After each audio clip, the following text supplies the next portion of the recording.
रानिया ख्याल सोच रही होती है कि जब तैमूर जिंदा था वो मुझे कहता था कि मैं तुम्हें जान से मार दूंगा, और मैं उसे कहती थी कि मौत तो बरहक है, अगर मौत तुम्हें आ गई तो मैं आज़ाद हो जाऊंगी, अगर मौत मुझे आ गई तो भी मैं तुमसे आज़ाद हो जाऊंगी।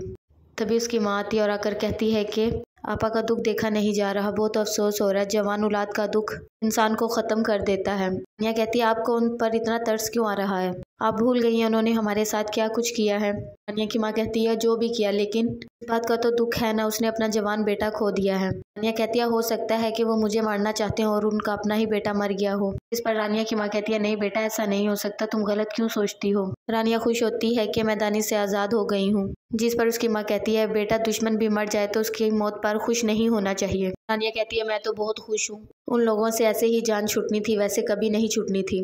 नायला अपने शोहर से कहती है कि भाभी पहले खुद बेवा हो गई और अब रानिया, उनकी हालत देखकर मुझे बहुत दुख होता है। वो जिस वक़्त से गुजर रही हैं, जिस तकलीफ से, अल्लाह किसी पर ऐसी तकलीफ न लाए। हमजा के वालिद कहते हैं ये तो बात तुम सच कह रही हो, जिंदगी और मौत तो अल्लाह के हाथ में है, किसने पहले जाना है किसने बाद में। लेकिन दानिश के माँ बाप की हालत बहुत बुरी हो गई है। हमजा कहता है कि दानिश मेरा अच्छा दोस्त था, फिर अचानक उसमें इतनी नेगेटिविटी आ गई थी कि वो मेरा दुश्मन ही बन चुका था। नायला बताती है कि दानिश की माँ बस एक रट लगाए हुए है कि मेरे हाथों मेरा बेटा मर गया, मैंने अपने बेटे को खुद मारा है। रानिया ने ये रट लगाई हुई है कि मुझे आज़ादी मिल गई, मैं दानिश से आज़ाद हो गई हूँ। हमजा सोचना शुरू कर देता है और फिर सोचता है कि मुझे ख्वाब में भी नजर आया था कि रानिया कहती है कि मुझे दानिश से बचा लो वरना ये मुझे मार देगा। रानिया की सास आती और आकर कहती है मुझे माफ़ कर दो, मेरा बेटा बिना मौत मारा गया है। रानिया कहती है कि जो आपने मेरे लिए गड़ा खोदा था उसमें आपकी जवान औलाद गिर कर मर गई है।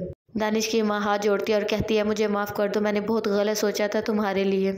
सना आकर अपनी माँ को पकड़ती है, चुप करवाती है। रानिया कहती है नहीं, मैं आपको कभी माफ़ नहीं करूँगी, मैं अपने बाप की मौत को नहीं भूल सकी और आप अपनी जवान औलाद की मौत को कभी नहीं भूल सकेंगी। जिस तरह हमें बेसुकून किया, सारी उम्र खुद भी बेसुकून रहेंगी।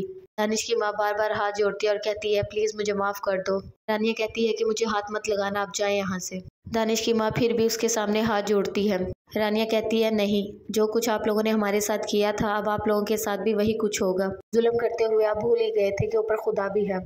यहाँ रानिया की माँ अपने शोहर को सोच कर रो रही होती है कि कितनी अजियत और तकलीफ दी थी इन लोगों ने।